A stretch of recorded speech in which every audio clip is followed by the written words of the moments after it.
지금부터 말씀드릴 5가지를 모른다면 나이가 들수록 타인에게 바보 취급받기 십상입니다.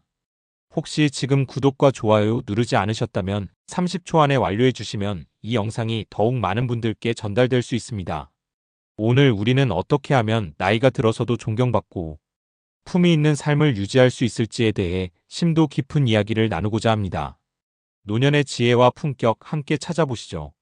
첫째, 나이만 내세우며 왕대접을 요구하는 태도는 결국 외로움을 부릅니다. 세월이 흐르면 자연스레 연륜이 쌓이고 그 경험에서 우러나오는 지혜는 분명 값진 것입니다. 그러나 단순히 나이가 많다는 이유만으로 젊은 세대에게 무조건적인 존경이나 특별 대우를 요구하는 태도는 자칫 오만해 보일 수 있습니다. 과거에는 연장자의 말이 곧 진리처럼 받아들여지던 시대가 있었습니다. 하지만 현대 사회는 급변하고 있으며 정보와 지식은 나이를 가리지 않고 공유됩니다. 지하철에서 자리를 양보받거나 식당에서 먼저 대접받는 것을 당연하게 여기는 태도는 때때로 젊은 세대에게 불필요한 부담감이나 반감을 불러일으킬 수 있습니다. 오히려 이런 행동은 노인 혐오라는 부정적인 인식을 부추기는 빌미가 될 수도 있습니다. 우리는 나이가 많다고 해서 모든 것을 다 알고 모든 상황에 능숙할 것이라는 착각에서 벗어나야 합니다. 사회는 끊임없이 변화하고 새로운 지식과 트렌드가 쏟아져 나옵니다. 나이가 들었다고 해서 배우기를 멈추고 과거의 방식만을 고집한다면 결국 시대에 뒤떨어져 고립될 수밖에 없습니다. 진정한 존경은 나이에서 오는 것이 아니라 그 사람이 지닌 인격과 지혜 그리고 타인과의 소통 방식에서 우러나오는 법입니다. 미국의 전 영부인이었던 엘레나 루스벨트는 아름다운 젊음은 우연이지만 아름다운 노년은 예술 작품이라고 말했습니다. 나이 듦은 누구에게나 찾아오는 자연스러운 과정이지만 그 노년을 어떻게 가꾸어 나갈지는 온전히 우리 자신에게 달려 있습니다. 돈이나 물질적인 욕망에 얽매이기보다는 마음을 수양하고 겸손한 태도로 타인을 이해하려는 노력이 필요합니다. 마음이 바르지 못하고 괴팍한 노인은 누구에게도 환영받지 못하며 결국 스스로를 외로운 섬으로 만들게 됩니다. 존경받는 노년은 겸손한 자세로 끊임없이 배우고 타인과 소통하며 자신의 경험과 지혜를 기꺼이 나누려는 노력에서 시작됩니다. 둘째, 꼰대 마인드로 훈계만 늘어놓는 것은 결국 벽을 쌓게 만듭니다. 우리는 살아가면서 수많은 경험을 통해 깨달음을 얻습니다. 그리고 그 깨달음을 젊은 세대에게 전해주고 싶은 마음은 어쩌면 자연스러운 본능일 것입니다. 하지만 그 전달 방식이 일방적인 훈계나 잔소리로만 이루어진다면 이는 결코 긍정적인 영향을 주지 못합니다. 내가 다 해봐서 아는데 나 때는 말이야와 같은 표현은 젊은 세대에게는 이미 식상하고 거부감을 주는 꼰대의 상징처럼 여겨집니다. 과거의 성공 방정식이 현재에도 통용될 것이라는 착각은 금물입니다. 시대는 변하고 가치관도 달라집니다. 우리 세대가 겪었던 어려움이나 성공 방식이 지금 세대에게는 전혀 다른 의미로 다가올 수 있습니다. 강압적이거나 비난하는 방식으로 조언을 늘어놓는 것은 오히려 젊은이들의 자존감을 깎아내리고 그들로 하여금 마음의 문을 닫게 만듭니다. 훈계는 상대방의 성장을 돕기 위한 것이지만 그 결과가 단절이라면 이는 실패한 소통입니다. 스님들은 자주 이런 말씀을 하십니다. 말은 칼보다 무서워 살을 자르지만 혀는 관계를 자른다. 우리의 훈계가 칼날이 되어 소중한 관계를 베어버릴 수 있다는 것을 항상 기억해야 합니다. 진정한 지혜는 강요가 아니라 공유에서 빛을 발합니다. 자신의 경험을 일반화하여 모든 상황에 적용하려 들거나 자신의 고정관념을 타인에게 주입하려 하는 태도는 지양해야 합니다. 젊은 세대는 우리와는 다른 환경에서 자랐고 다른 방식으로 세상을 이해합니다. 그들의 관점을 존중하고 그들의 이야기를 경청하는 자세가 필요합니다. 무조건적인 가르침보다는 함께 고민하고 해결책을 찾아가는 멘토의 역할이 훨씬 더 중요합니다. 훈계 대신 질문을 던지고 답을 찾아가는 과정을 함께하며 스스로 깨닫게 하는 것이 진정한 교육입니다. 노년의 지혜는 가르치려 드는 입이 아니라 경청하는 귀에서 시작됩니다. 셋째, 고집불통으로 변화를 거부하는 것은 결국 도태를 초래합니다. 나이가 들수록 익숙한 것만을 추구하고 새로운 것을 받아들이기 어려워하는 경향이 생길 수 있습니다.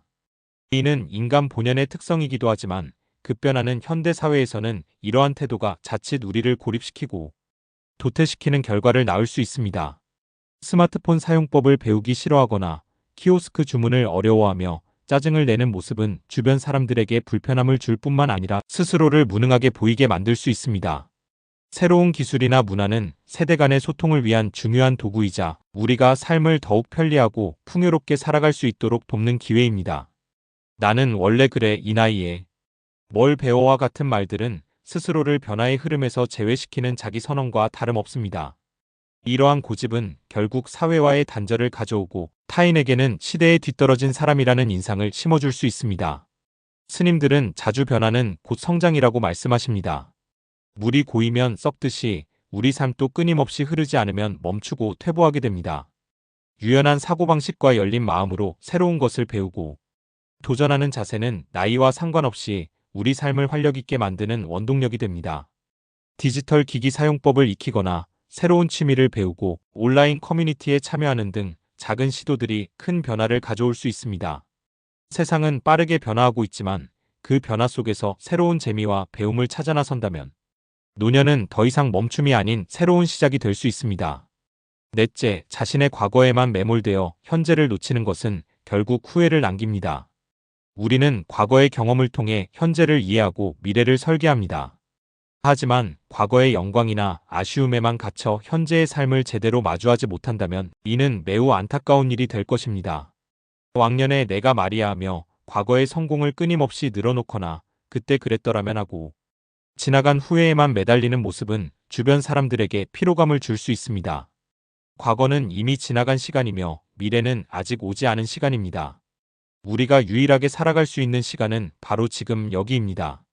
과거에 대한 집착은 현재의 행복을 가로막고 미래를 위한 새로운 도전을 방해합니다. 자신의 과거를 자랑하거나 후회하는 것은 자연스러운 일일 수 있습니다. 하지만 그것이 타인과의 대화의 대부분을 차지하거나 현재의 자신을 평가절하하는 수단이 된다면 문제가 됩니다. 스님들은 과거는 이미 사라진 환상이고 미래는 아직 오지 않은 꿈이며 오직 현재만이 실제한다고 가르치십니다. 우리는 현재에 집중하고 지금 이 순간을 충실히 살아가는 방법을 배워야 합니다. 과거의 경험은 지혜의 양식이 될 수는 있지만 현재의 삶을 짓누르는 족쇄가 되어서는 안 됩니다. 자신의 과거 이야기를 할 때에도 그것이 상대방에게 어떤 의미로 다가갈지 헤아리는 배려가 필요합니다. 나의 성공담이 누군가에게는 상대적 박탈감을 줄 수 있고 나의 후회가 누군가에게는 아직 오지 않은 불안감을 심어줄 수 있습니다. 지금 내가 가진 것에 감사하고 현재의 소소한 행복을 찾아 누리는 것이야말로 가장 지혜로운 노년의 삶이라고 할 수 있습니다. 다섯째, 자기만의 세상에 갇혀 타인과 소통하지 않는 것은 결국 고독을 심어합니다. 나이가 들면 사회활동이 줄어들고 인간관계의 폭이 좁아지는 경향이 있습니다. 이로 인해 자신만의 생각에 갇히거나 타인의 의견을 듣지 않으려는 태도가 생길 수 있습니다. 이는 결국 고립을 초래하고 정신적, 신체적 건강에도 악영향을 미칠 수 있습니다. 자신의 주장만을 내세우고 타인의 말을 무시하거나 대화에 끼어들 틈을 주지 않고 일방적으로 이야기하는 모습은 주변 사람들에게 불편함을 주며 결국 대화의 단절을 가져옵니다. 진정한 소통은 주고받는 것입니다. 내 이야기만 하는 것이 아니라 상대방의 이야기에 귀 기울이고 공감하며 반응하는 것이 중요합니다. 다른 사람의 생각이나 감정을 이해하려 노력하고 때로는 자신의 의견을 수정하거나 포기할 줄 아는 유연성이 필요합니다. 내가 옳고 너는 틀리다는 식의 태도는 타인과의 관계를 단절시키는 가장 빠른 길입니다. 스님들은 입은 마음의 문이라고 말씀하시며 말은 그 마음이 얼마나 조용한지를 드러내는 등불이라고 가르치십니다.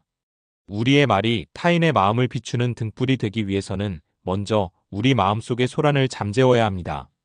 타인과의 활발한 소통은 새로운 정보를 얻는 통로가 될 뿐만 아니라 우리의 정신을 건강하게 유지하고 삶의 활력을 불어넣는 중요한 요소입니다. 가족, 친구, 이웃과의 꾸준한 교류는 물론 동호회 활동이나 봉사활동 등을 통해 다양한 사람들과 소통하며 살아가는 것이 좋습니다. 자신의 경험과 지혜를 젊은 세대에게 나누어주고 그들의 이야기를 경청하며 함께 성장해 나가는 모습은 존경받는 노년의 중요한 덕목입니다. 노년은 말로 인정받으려는 시기를 지나 이제는 침묵으로 품어야 하는 시기입니다. 늙는다는 건 말로 설득하던 사람에서 눈빛으로 이해하는 사람으로 바뀌는 일입니다.